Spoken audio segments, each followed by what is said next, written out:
Buenos días, hermanos, Dios les bendiga. Estamos a día 20 del mes de abril del año 2025 y continuamos nuestra lectura bíblica en el primer libro de Crónicas, capítulo 18, versículo 1 en adelante.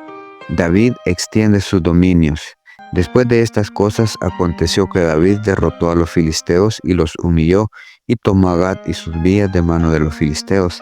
También derrotó a Moab, y los moabitas fueron siervos de David, trayéndole presentes. Asimismo derrotó David a Hadad-ezer, rey de Soba, en Hamat, yendo a asegurar su dominio junto al río Éufrates. Y le tomó David 1000 carros, 7000 de a caballo y 20,000 hombres de a pie.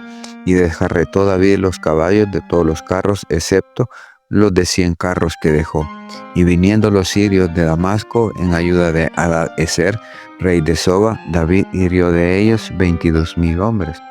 Y puso David guarnición en Siria de Damasco, y los sirios fueron hechos siervos de David, trayéndole presentes, porque Jehová daba victoria a David donde quiera que iba.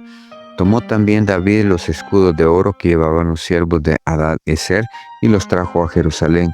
Asimismo de Tibat y de Cun, ciudades de Hadad-ezer, tomó David muchísimo bronce, con el cual Salomón hizo el mar de bronce, las columnas y utensilios de bronce. Y oyendo Toi, rey de Hamat, que David había deshecho todo el ejército de Hadad-ezer, rey de Soba, envió a Adorán su hijo al rey David para saludarle y bendecirle por haber peleado con Hadad-ezer y haberle vencido, porque Toi tenía guerra contra Hadad-ezer. Le envió también toda clase de utensilios de oro, de plata y de bronce, los cuales el rey David dedicó a Jehová con la plata y el oro que había tomado de todas las naciones de Edom, de Moab, de los hijos de Amón, de los filisteos y de Amalek. Además de esto, Abisai, hijo de Sarbia, derrotó en el valle de la sal a 18,000 edomitas y puso guarnición en Edom, y todos los edomitas fueron siervos de David, porque Jehová daba el triunfo a David donde quiera que iba. Oficiales de David. Reinó David sobre todo Israel y juzgaba con justicia a todo su pueblo. Y Joab, hijo de Sarbia, era general del ejército.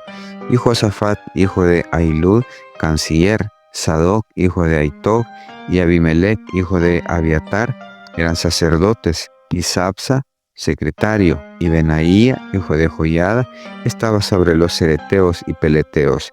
Y los hijos de David eran los príncipes cerca del rey.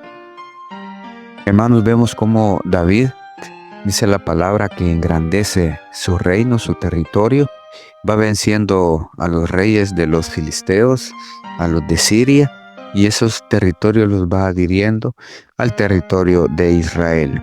Pero hay algo importante en lo cual dice que Dios estaba con David.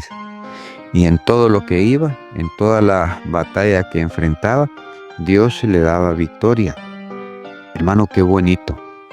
Qué bueno obtener victoria tras victoria, no conocer de derrotas, siempre victoria, victoria, todo el tiempo en todo lo que David emprendía tenía victoria.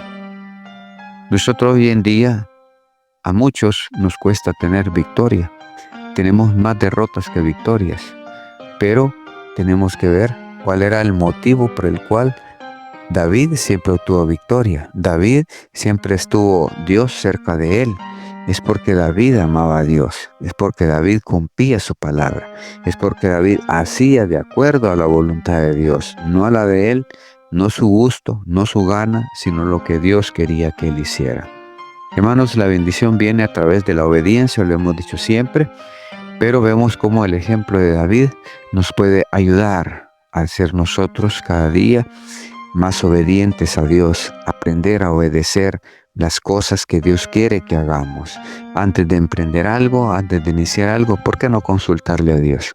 Dios tiene respuesta y Dios tiene la mejor decisión. Él nos puede dar la idea de cómo podemos hacer para vencer aquella situación, cómo ganar en aquella situación en la cual nosotros nos enfrentamos a diario. Hermanos, obediencia a Dios trae bendición, obediencia a Dios, vamos a estar en paz con Él, haciendo las cosas como a Él le agrada.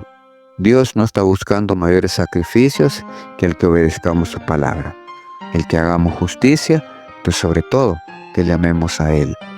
No solo de labios, sino de hechos también, porque también la palabra dice que este pueblo de labios me honra, pero su corazón está lejos de mí. Adoremos a Dios de corazón, amémosle y vamos a ver cómo Dios bendice nuestra vida, nuestra familia, nuestra iglesia. Hermanos, la obediencia es lo mejor que podemos tributarle a Dios.